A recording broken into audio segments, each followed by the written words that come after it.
अगला क्वेश्चन है सागर माता किसका नेपाली नाम है। ऑप्शन है माउंट एवरेस्ट, मकालू, कंचनजंगा, ल्हासे। तो दोस्तों आपको ध्यान रखना है सागर माता जो है यह किसका आपका नेपाली नाम है। तो यह है विश्व की सबसे ऊंची जो चोटी है माउंट एवरेस्ट, इसका नेपाली नाम है और इसका हिंदी में मतलब होता है स्वर्ग की चोटी। इसके अलावा तिब्बत में इसे चोमोलंगमा भी कहा जाता है, चोमोलंगमा भी कहा जाता है तिब्बत में। और इसके अलावा आपको पता है चोमोलंगमा का भी आपका हिंदी में मीनिंग क्या होता है, तो वह होता है आपका घाटी की देवी या कहा जाए विश्व की देवी माँ। इसके अलावा कंचनजंगा जो है यह हमारे भारत में है। देखिए माउंट एवरेस्ट की लोकेशन आपकी नेपाल में है, लेकिन कंचनजंगा जो है यह आपका कहाँ पर है, तो यह है आपका यहाँ पर भारत के सिक्किम राज्य में 8,586 मीटर इसकी हाइट है। माउंट एवरेस्ट की है 8,850 मीटर, यह आपको ध्यान रखना है। इसके अलावा निम्नलिखित में से उत्तर प्रदेश की कौन सी नदी उत्तर की ओर बहने वाली नदी नहीं है। तो यहाँ पर ऑप्शन है बेतवा, रिहंद, कन्हर, उपरोक्त में से कोई नहीं। तो ध्यान रखना है आपको, जो बेतवा है यह आपकी उत्तर की ओर बहती है और यह हमीरपुर के समीप ये यमुना नदी से मिलती है। और अब जो रिहंद है यह भी आपकी उत्तर की ओर बहती है और यह सोन नदी से मिलती है, यह आपको ध्यान रखना है। इसके अलावा जो कन्हर नदी है आपकी, और ये जो आपकी कन्हर नदी है यह भी आपकी सोन नदी की सहायक नदी है और उत्तर की ओर बहती है। तो इसका राइट आंसर हो जाएगा आपका उपरोक्त में से कोई नहीं, क्योंकि सभी नदियाँ उत्तर की ओर बहती हैं। अब ध्यान रखिएगा, इसमें से एक बहुत ही ज़्यादा इंपॉर्टेंट क्वेश्चन आपको बता दें। एक रिहंद परियोजना पूछी जाती है जिसको हम गोविंद वल्लभ पंत सागर परियोजना ही बोलते हैं। क्या बोलते हैं? रिहंद परियोजना को गोविंद वल्लभ पंत सागर परियोजना ही बोलते हैं। यह उत्तर प्रदेश के सोनभद्र जिले में 1962 में इसको स्टार्ट किया गया था और यह क्वेश्चन आपका काफ़ी ज़्यादा पूछा जाता है रिहंद परियोजना से संबंधित, तो यह आपको ध्यान रखना है। इसके अलावा तीज एक हिंदू त्यौहार है, किस देवी को समर्पित है। ऑप्शन है लक्ष्मी, सरस्वती, पार्वती और दुर्गा। तो तीज जो त्यौहार है यह पार्वती माता को समर्पित है। सरस्वती माता को समर्पित त्यौहार की बात की जाए तो वो है आपकी बसंत पंचमी। इसके अलावा जो आपका नवरात्रि है यह दुर्गा माता को समर्पित है और लक्ष्मी माता को समर्पित है आपकी दीपावली। तो शुभ दीपावली, यह आपको ध्यान रखना है।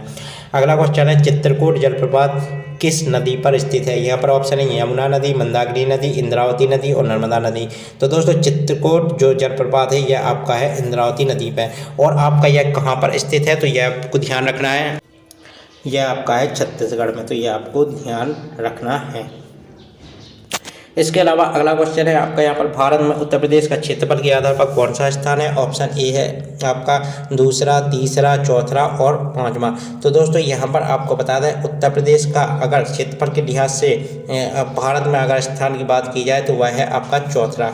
अब आपको यहाँ पर बता दें पहले पर कौन है क्षेत्रफल के लिहाज से, तो दोस्तों पहले पर आता है राजस्थान, पर दूसरे पे है मध्य प्रदेश, तीसरे पे है महाराष्ट्र और चौथे पे आपका उत्तर प्रदेश आ जाता है। इसके अलावा अगला यहाँ पर जो क्वेश्चन है वह है द्वितीय बौद्ध संगीति का आयोजन कहाँ हुआ था। तो यहाँ पर ऑप्शन है कुंडलवन, वैशाली, राजगृह और पाटलिपुत्र।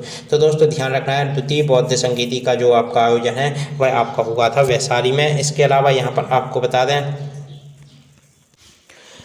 जो आपकी बौद्ध संगीतियाँ हैं उनको यहाँ पर ध्यान रखिए कि कब कब हुई हैं। तो यहाँ पर आपको बताया जो बौद्ध संगीति हैं प्रथम बौद्ध संगीति जो है वह 483 ईसा पूर्व में हुई थी और यह हुई थी आपकी राजगृह में। इसके बाद तृतीय जो दूसरी बौद्ध संगीति है जो मैंने अभी आपको बताई है वह आपकी कब हुई, कहाँ हुई, वह हुई है वैशाली में। इसके अलावा तीसरी बौद्ध संगीति जो है वह 250 ईसा पूर्व में हुई थी, कहाँ हुई थी, पाटलिपुत्र में। और चौथी बौद्ध संगीति जो है वह आपकी 72 ईसा पूर्व में हुई थी, कहाँ हुई थी, तो वह हुई थी कुंडलवन में, यह आपको ध्यान रखना है। इसके अलावा चाणक्य के कई विचारों को निम्नलिखित में से किस पुस्तक में लिखा गया है। ऑप्शन है पुराण, राजतरंगिणी, अर्थशास्त्र, महाप्रवाह। तो दोस्तों चाणक्य के कई विचारों को निम्नलिखित में से किस पुस्तक में लिखा गया है, यह आपका क्वेश्चन है, तो ध्यान रखना है। चाणक्य द्वारा रचित ग्रंथ क्या है, वो है आपका कौटिल्य, वो है आपके अर्थशास्त्र। तो यह आपको ध्यान रखना है, तो अर्थशास्त्र में आपका लिखा गया है। इसके अलावा चांदी के सिक्के जारी करने वाला पहला गुप्त शासक कौन था। तो यहाँ पर ऑप्शन है चंद्रगुप्त द्वितीय, पुरुगुप्त और इसके अलावा स्कंदगुप्त, चंद्रगुप्त प्रथम। तो चांदी के सिक्के जारी करने वाला पहला गुप्त शासक था चंद्रगुप्त द्वितीय। इसी को ही चंद्रगुप्त विक्रमादित्य बोला जाता है। और जो चीनी यात्री फाहियान था वह इसी के शासनकाल में भारत आया था। इसके अलावा आपको यहाँ पर बता दें जो चंद्रगुप्त द्वितीय है इसके बारे में आपको ध्यान रखना है, इसके दरबार में 9 रत्न रहती थी, मतलब 9 बड़े विद्वान जिनको 9 रत्न कहा जाता है, जैसे कालिदास थे और भी कई सारे विद्वान थे, वह इसी के ही दरबार में रहते थे। इसके अलावा यहाँ पर आपको बता दें जो चंद्रगुप्त द्वितीय था, जिसे हम चंद्रगुप्त विक्रमादित्य बोलते हैं, यह समुद्रगुप्त का क्या था, यह समुद्रगुप्त का क्या था, पुत्र था। यह आपको ध्यान रखना है। समुद्रगुप्त के बारे में भी ध्यान रखना है कि भारत का नेपोलियन किसे कहा जाता है, तो वह कहा जाता है समुद्रगुप्त को। यह भी बहुत ही ज़्यादा इंपॉर्टेंट क्वेश्चन है। इसके अलावा दिलवाड़ा मंदिर किस धर्म से जुड़े हैं, तो यहाँ पर ऑप्शन है हिंदू धर्म और जैन धर्म दोनों, बुद्ध धर्म जैन धर्म। दिलवाड़ा मंदिर जो है यह आपके जुड़े हुए हैं जैन धर्म से। यह आपको ध्यान रखना है। कहाँ पर है, माउंट आबू में है। और यह आपके कहाँ पर है, यह माउंट आबू जो बस्ती है यह कहाँ पर है, तो यह है आपके कहाँ पर, राजस्थान के अरावली पर्वतमाला पर। तो यह आपको ध्यान रखना है। इसके अलावा चालुक्य शासक पुलकेशिन द्वितीय के दरबारी कवि कौन थे, तो यहाँ पर ऑप्शन है कालिदास, बाणभट्ट, श्यामकीर्ति, रविकीर्ति। तो चालुक्य शासक पुलकेशिन द्वितीय के दरबारी कवि थे रविकीर्ति। यह आपको ध्यान रखना है। एक चीज़ और ध्यान रखिएगा कि पुलकेशिन द्वितीय ने महान सम्राट हर्षवर्धन को युद्ध में हराया था। यह भी क्वेश्चन आपका पूछा जाता है, तो यह भी आपको ध्यान रखना है। इसके अलावा यहाँ पर आपको बता दें कालिदास जो थे, अभी मैंने आपको बताया यह किसके दरबारी कवि थे, तो यह थे चंद्रगुप्त द्वितीय के। इसके अलावा बाणभट्ट जो थे यह किसके थे, यह थे आपके हर्षवर्धन के। यह आपको ध्यान रखना है। पुलकेशिन द्वितीय के मैंने आपको बता ही दिया, रविकीर्ति था। इसके अलावा एक ऐहोल अभिलेख है, इसका निर्माण किसने करवाया था, इसका निर्माण करवाया था पुलकेशिन द्वितीय ने और रविकीर्ति ने इसकी रचना की थी। यह भी आपको ध्यान रखना है।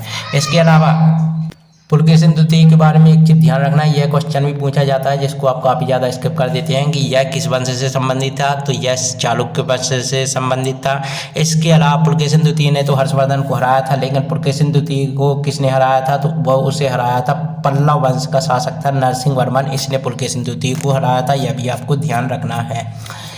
इसके अलावा यहाँ पर आपका अगला क्वेश्चन है, वैदिक काल के लोगों को इनमें से कौन सी फसल की जानकारी नहीं थी, तो जौ, गेहूं, चावल, तंबाकू। तो दोस्तों ध्यान रखना है, उनको तंबाकू की जानकारी नहीं थी, बाकी जौ, गेहूं, चावल इन सब की जानकारी वैदिक काल में लोगों को थी। इसके अलावा यूनानी इतिहासकार मेगास्थनीज ने किस भारतीय शासक के शासनकाल में भारत का दौरा किया था, ऑप्शन है समुद्रगुप्त, चंद्रगुप्त मौर्य, बिंदुसार, इसके अलावा अशोक। तो ध्यान रखना है आपको, जो आपका यूनानी इतिहासकार मेगास्थनीज था यह किसके दरबार में रहता था, तो यह था आपका किसके दरबार में रहता था, तो यह था आपका चंद्रगुप्त मौर्य। यह आपको ध्यान रखना है। किसका राजदूत था, तो यह था सेल्यूकस निकेटर का राजदूत था और चंद्रगुप्त मौर्य के दरबार में रहता था। इसके अलावा एक इसकी फेमस पुस्तक आती है इंडिका सबसे ज़्यादा पूछी जाती है। इंडिका किसने लिखी, तो वह लिखी मेगास्थनीज ने। इसके अलावा विशाल अन्न भंडार सिंधु घाटी सभ्यता के किस स्थल में स्थित है, तो विशाल अन्न भंडार सिंधु घाटी सभ्यता के किस स्थल में स्थित है, तो यहाँ पर ऑप्शन है राखीगढ़ी, मोहनजोदड़ो, कालीबंगा और लोथल। तो ध्यान रखना है आपको, विशाल अन्न भंडार से जो है वह आपका कहाँ पर स्थित है, सिंधु घाटी सभ्यता के किस स्थल में स्थित है, वह है आपका मोहनजोदड़ो में स्थित। इसके अलावा यहाँ पर एक चीज़ और ध्यान रखिएगा कि अभी मैंने आपको बताया था कि समुद्रगुप्त जो है वह आपको भारत का नेपोलियन भी कहा जाता है। यह भी आपको ध्यान रखना है। चंद्रगुप्त मौर्य का मैंने अभी आपको बताया था, यह भी आपको ध्यान रखना है कि इसको चंद्रगुप्त विक्रमादित्य भी कहा जाता है। इसके अलावा यहाँ पर आपको बता दें चंद्रगुप्त मौर्य से एक बहुत ही ज़्यादा इंपॉर्टेंट क्वेश्चन पूछा जाता है कि मौर्य वंश का संस्थापक कौन था, तो वह था चंद्रगुप्त मौर्य। यह आपको ध्यान रखना है। इसके अलावा पूछा जाता है चंद्रगुप्त मौर्य किस धर्म का अनुयायी था, तो वह था जैन धर्म का। ध्यान रखिएगा, बहुत ही ज़्यादा इंपॉर्टेंट है। जैन धर्म का यह अनुयायी था कौन, चंद्रगुप्त मौर्य। बाकी ये अशोक जो है, अशोक का पूछा जाता है तो अशोक आपका बौद्ध धर्म का अनुयायी था। यह आपको ध्यान रखना है। विशाल अन्न भंडार सिंधु घाटी सभ्यता के किस स्थल में स्थित है, तो यहाँ पर ऑप्शन है राखीगढ़ी, मोहनजोदड़ो, कालीबंगा और लोथल। तो आपका जो विशाल अन्न भंडार है यह आपका सिंधु घाटी सभ्यता के मोहनजोदड़ो जो स्थल है या मोहनजोदड़ो नगर है वहाँ पर आपका स्थित है। यह आपको ध्यान रखना है। इसके अलावा मोहनजोदड़ो की खोज किसने की थी, तो राखरदास बनर्जी ने की थी। इसके अलावा अगर पूछा जाए आपसे कि हड़प्पा की खोज किसने की थी, तो वह की थी दयाराम साहनी ने। इसके अलावा कालीबंगा की आपके थापड़ और बीबी लाल ने खोज की थी।